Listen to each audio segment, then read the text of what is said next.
there's tensions over king versus parliament. Who's actually in charge? And these tensions flare up. Again,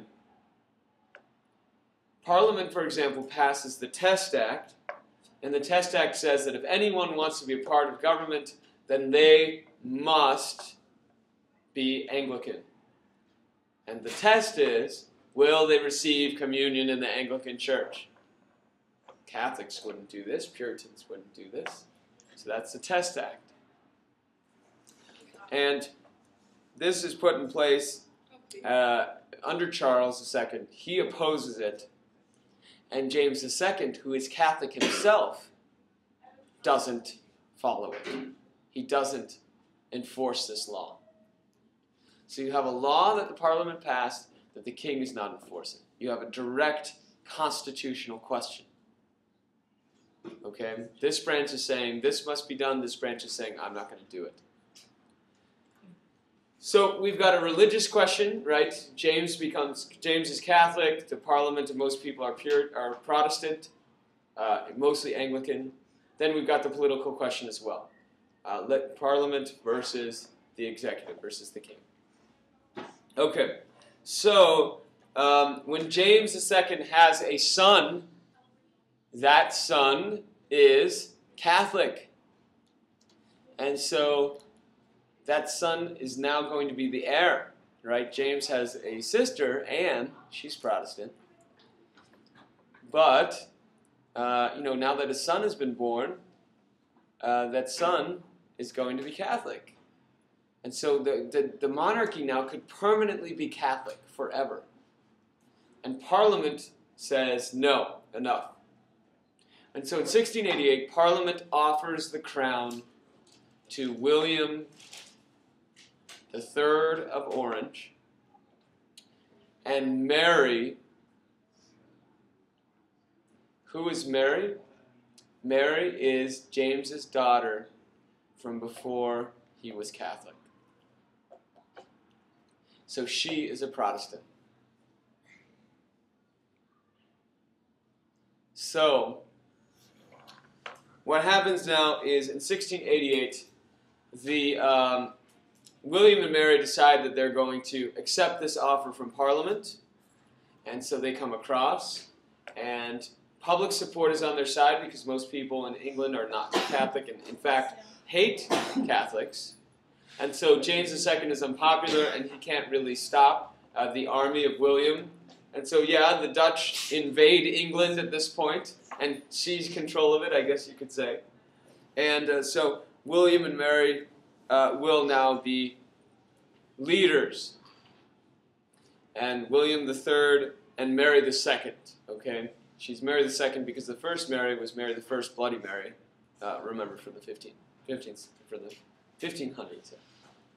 So now, just thinking about what happens, it shows that Parliament has, Parliament is in charge.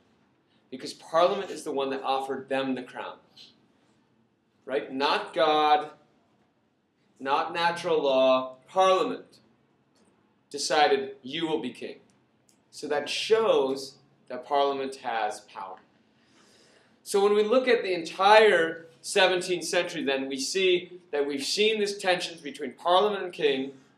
And when the king resisted Parliament the first time, the result was Parliament resisted and went to war and defeated the king.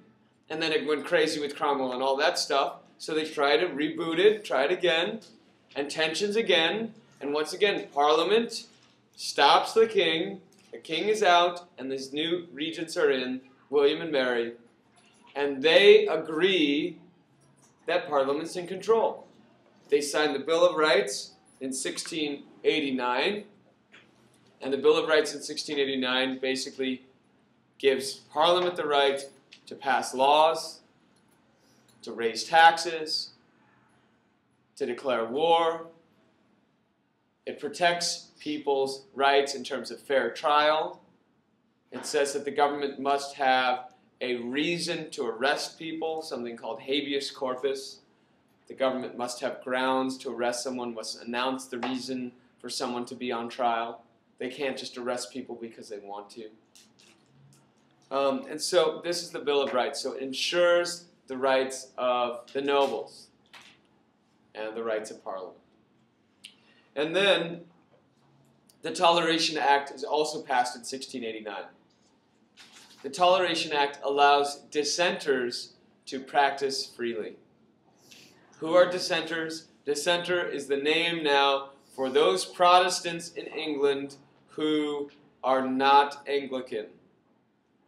So those Puritans that had tried to seize power, way back in the Puritan Revolution, and that were stopped when Cromwell died, and then were repressed in the Restoration, those Puritans were called dissenters. And so there's many of them. There's many of these Puritans, many of these Presbyterians, and so the dissenters are allowed to publicly practice their religion with the Toleration Act.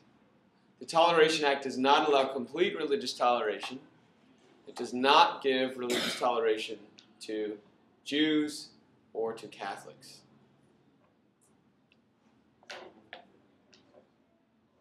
So what we can see is that by the end of the 17th century, the king is checked by Parliament.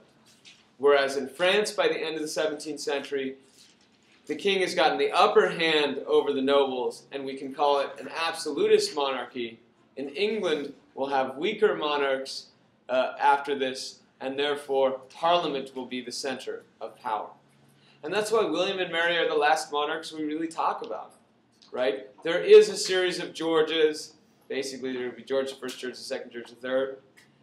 And George III's in charge during 1776, all that stuff, with America, that stuff. But it's Parliament that actually decides to pass the laws that the American colonists get so angry at. It's Parliament that authorizes the war against them. And so Parliament is now increasingly in charge. And what we'll see is that within Parliament, in the 18th century now, during the 1700s, within Parliament we'll see the development of a prime minister, sort of a leader of Parliament who will control the government. And we'll also see the development of political parties, Whigs and Tories in Parliament. Actually, they existed already throughout this time, but they'll become stronger groups.